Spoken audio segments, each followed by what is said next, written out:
Hello everyone, I am Matthew McKenna, and so in this video I'd like to just briefly explain my motivations for uploading, and I'm going to hopefully be uploading more regularly here, and I'd also like to sketch out a brief argument against abortion, a legal argument against abortion. And so first off, the purpose of the channel is going to be general study of disputed questions on philosophy and theology, with a particular aim and emphasis of Catholic apologetics, Catholic history, things like that, right?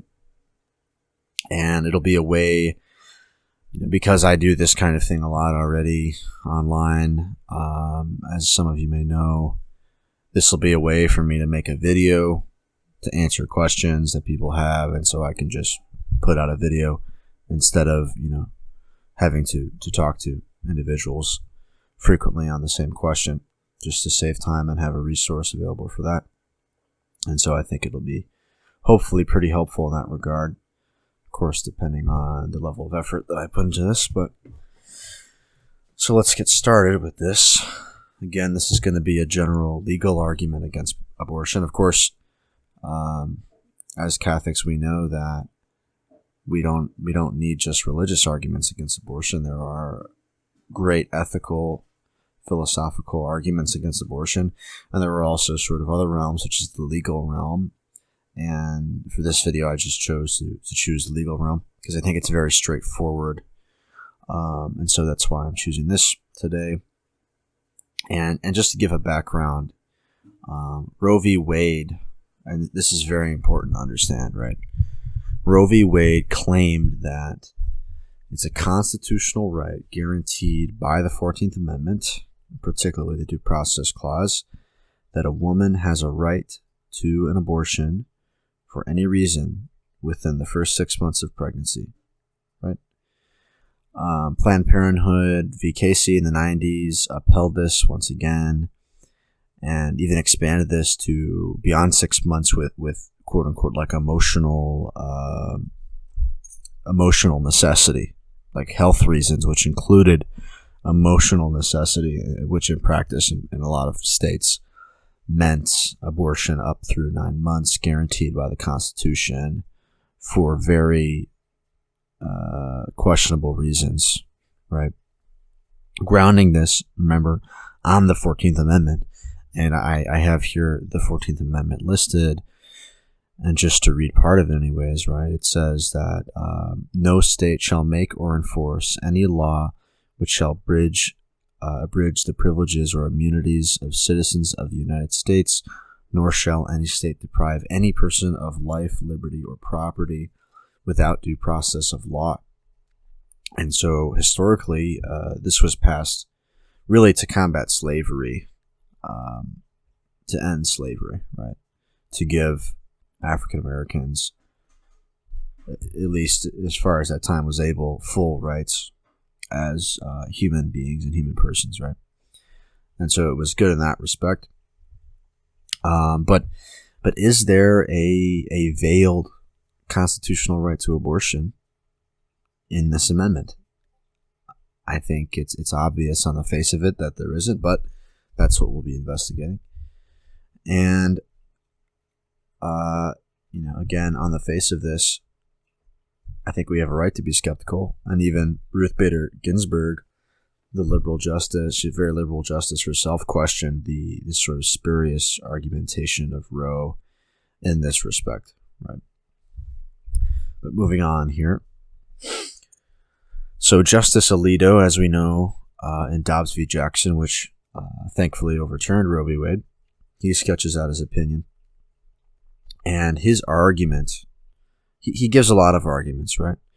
But one of the primary arguments that he gives that I particularly like is that because Roe is claiming, once again, it's claiming that from the 14th Amendment, that because no person can be deprived of life, liberty, or property without due process, Roe v. Wade wants to claim that that due process clause grounds the constitutional right to abortion, right? But Alito's rejoinder is that, well, look, court precedent says, in bullet point 2 here, that any rights, implicit rights, not explicitly enumerated in the Bill of Rights, must be objectively deeply rooted in this nation's history and tradition. And that's from E.G. Moore versus East Cleveland, which is a Supreme Court case. And so he's appealing to establish precedent that you have to have, in order for the 14th Amendment to grant such implicit rights as Roe wants to claim, you have to prove objective, deeply rooted grounding in the history of our country, right? And then to sort of make the point, as I have said here, before Roe, there was no state constitution which recognized the right to abortion, no courts. In fact, the earliest claim for any right to abortion in the United States is in the 60s. Okay, and so already, again, on the face of it, this is quite plainly not at all in the history of our nation. And then on top of that, right, at the time of the 14th Amendment, when this relevant amendment was passed, 75% of the states criminalized all stages of abortion. 99% of them did so by 1903, besides, I think, maybe Connecticut. I forget which state it was. And this is accepted history by all parties, and even in our sort of progenitors in England, British Parliament, in 1803, they made abortion a crime in all stages of pregnancy, and at the time of Roe as well, all but 3 states had it completely criminalized. And even today, or around today, in recent history, 96% of countries in the world ban abortion before Roe's 6 months. So 96% of countries would be against Roe v. Wade in this respect, right? And even our country itself participated in human rights conventions with 25 other nations, and they ratified the statement which said that every person has the right to have his life respected, and this is protected by law, and in general is from the moment of conception. So from the moment of conception, the right to life ought to be protected, and this is before Roe.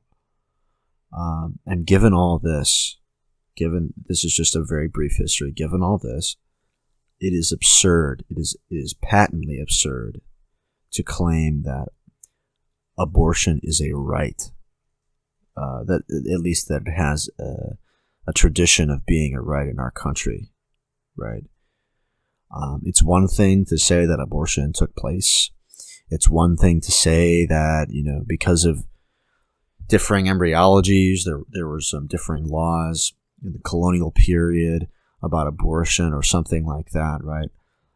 It's one thing to tolerate abortion. In other words, it is a completely different thing to say that you have a right to abortion.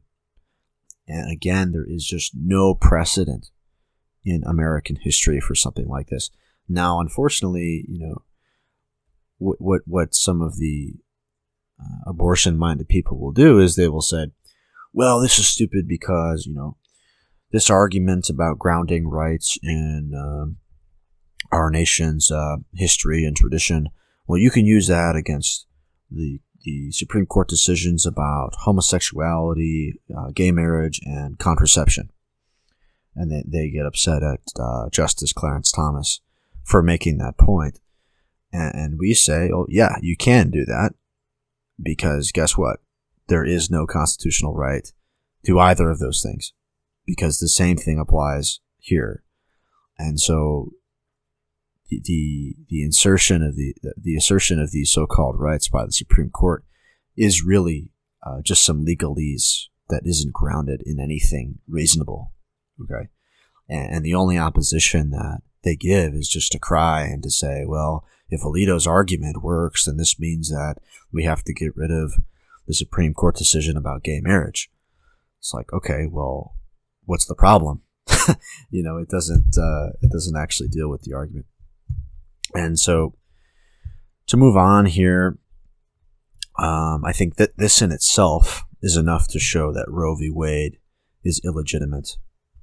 This argument I presented. But I have another argument that's more of a positive case for a constitutional personhood that would render all abortion illegal, right? Even by the admission of the Roe v. Wade justices. Right? And so I have some of them listed here. And Justice Blackmun, during Roe, he said, quote, "If this suggestion of personhood is established, the appellant's case, of course, collapses, for the fetus's right to life would be guaranteed by the amendment." In other words, if you can prove fetal personhood, they have a right to life.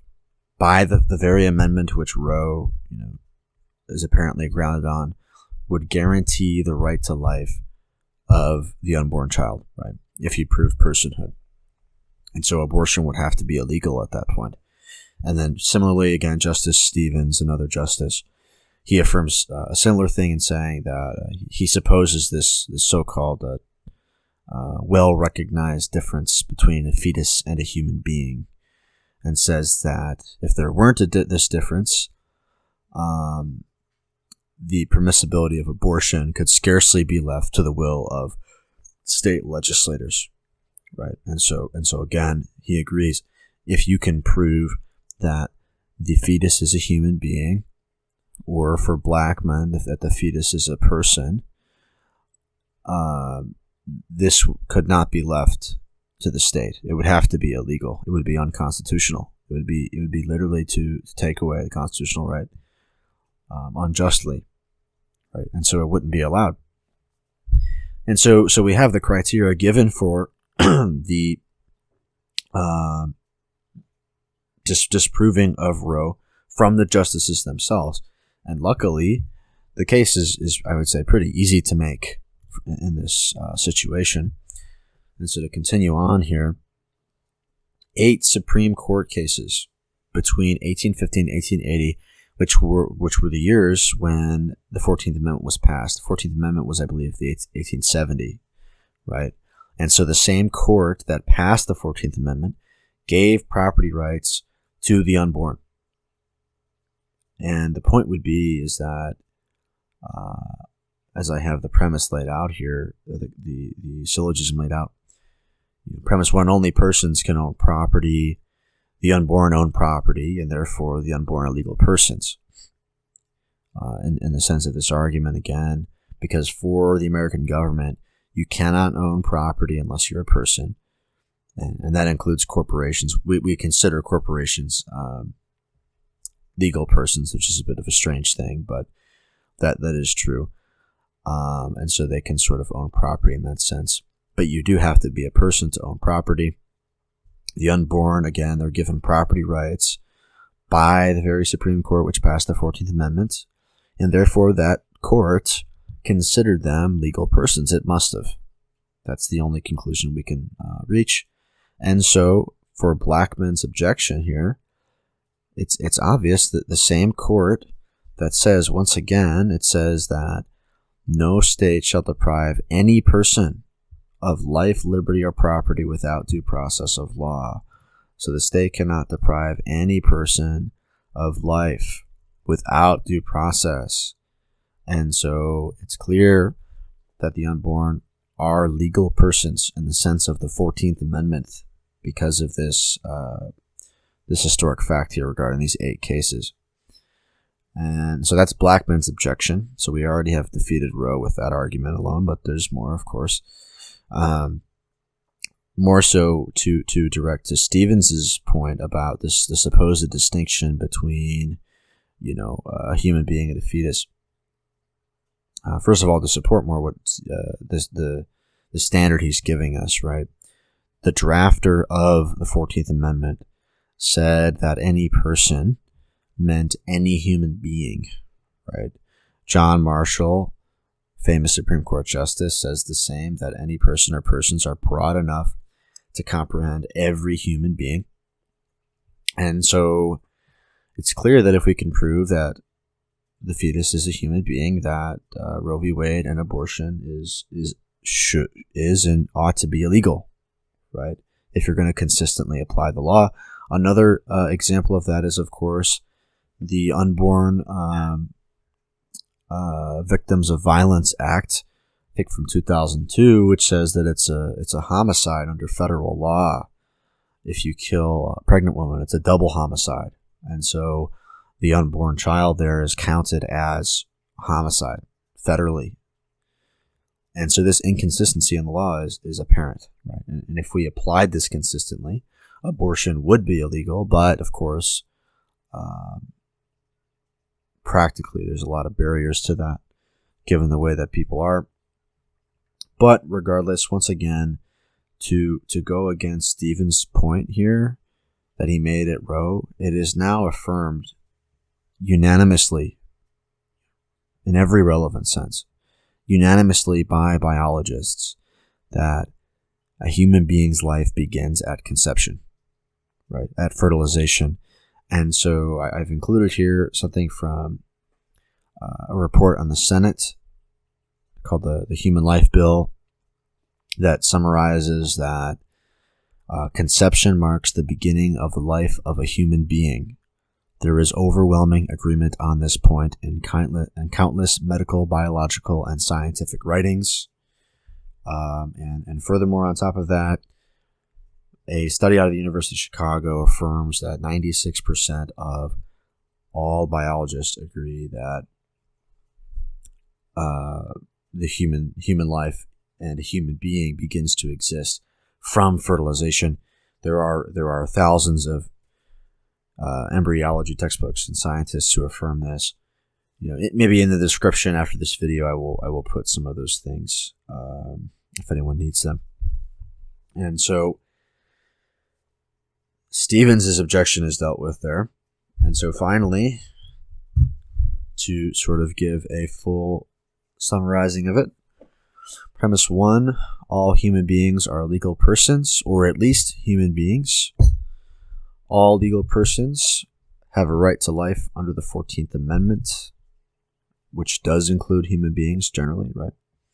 Premise 3, human beings begin to exist at fertilization. Premise 4, abortion kills the life of a human being after fertilization. Again, this is proven from the science, and it's just the fact that abortion kills. That's obvious.